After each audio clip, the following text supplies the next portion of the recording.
Fearless cricket என்று நாங்கள் சொல்லுவோம். பயப்படாமல் அடித்தாடக்கூடிய அந்த கிரிக்கெட்டை இலங்கை அணி வீரர்கள் விளையாடி இருந்தார்கள்.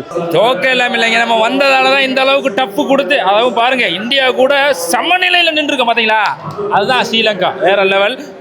வந்ததுக்கு ரொம்ப திருப்தி எனக்கு. சூப்பர் ஓவரை விட்டுருங்க, அது மறுபடியும் ஒரு சில ஞாபகங்களை உணர்ந்திருந்தாலும் கூட வேற லெவலில் சூப்பரான முறையில் நம்ம ரசிகர்கள் குமாரிங்க வரேன் வேற லெவலில் விளையாடினாங்க.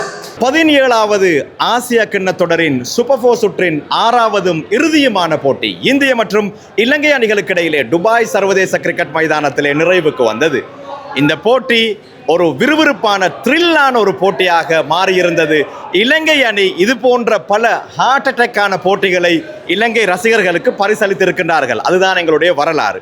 நாணய சுழற்சியில் வெற்றி பெற்ற இலங்கை அணி முதலில் பந்து வீச தீர்மானித்தது. இன்றைய நாளிலே இலங்கை அணியில் ஒரே ஒரு மாற்றம் செய்யப்பட்டது. சாமிக்க கருணாரத்ன அணியிலிருந்து நீக்கப்பட்டு ஜனித் லியனகே அணிக்குள் அழைக்கப்பட்டார். இந்திய அணியில் 2 மாற்றங்கள். சிவம் டோபி, ஜஸ்பிரிட் பும்ரா ஆகியோர் அணிக்குள் இருந்து நீக்கப்பட்டு அஷ்தீப் சிங், ஹர்ஷித் ராணா ஆகியோர் அணிக்குள் அழைக்கப்பட்டனர்.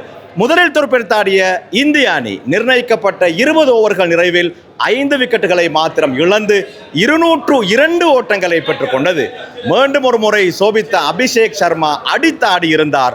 31 பந்துகளிலே 61 ஓட்டங்களை பெற்றுக் கொடுத்தார். திலக் வர்மா ஆட்டமிழக்காமல் 49 ஓட்டங்களை பெற்றுக் கொடுத்தார். சஞ்சு சாம்சன் 39 ஓட்டங்களை பெற்றுக் கொடுத்தார்.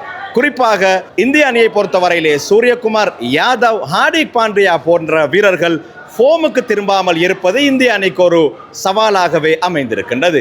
பந்து வீச்சை பொறுத்தவரையிலே வனிது ஹசரங்கடி சில்வா, மகேஷ் தீக்ஷண, சரித் அசலங்க, துஷ்மந்த சமீர் ஆகியோர் தலா ஒரு விக்கெட்டினை கைப்பற்றிக் கொண்டனர். 203 என்ற இமாலய இலக்கு இலங்கை அணிக்கு. நிச்சயமாக இந்த போட்டியில் இந்திய அணி அசால்ட்டாக இலகுவாக வெற்றி பெற்று விடும் என்றுதான் இந்திய ரசிகர்கள் கருதினார்கள். ஆனால் நாமும் சளைத்தவர்கள் அல்ல என்பதை இன்றைய நாளிலே மீண்டும் ஒரு முறை இலங்கை அணி நிரூபித்தது.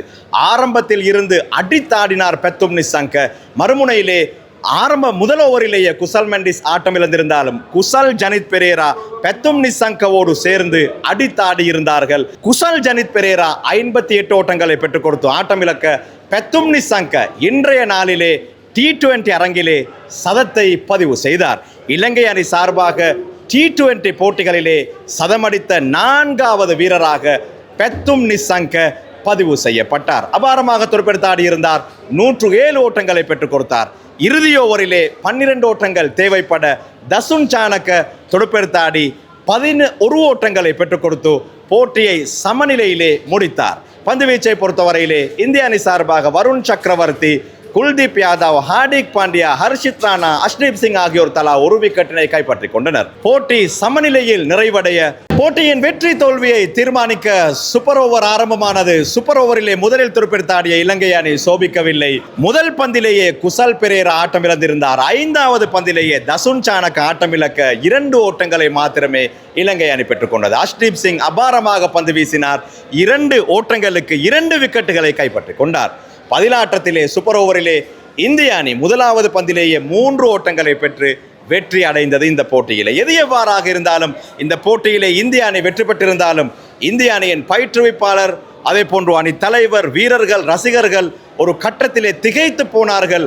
பெத்தும் நிசங்க, குசல் ஜனித் பெரேரா ஆகியோர் அடித்தாடிய விதத்தை பார்த்து இன்றைய நாளிலே ஃபியர்லெஸ் கிரிக்கெட் என்று நாங்கள் சொல்லுவோம்.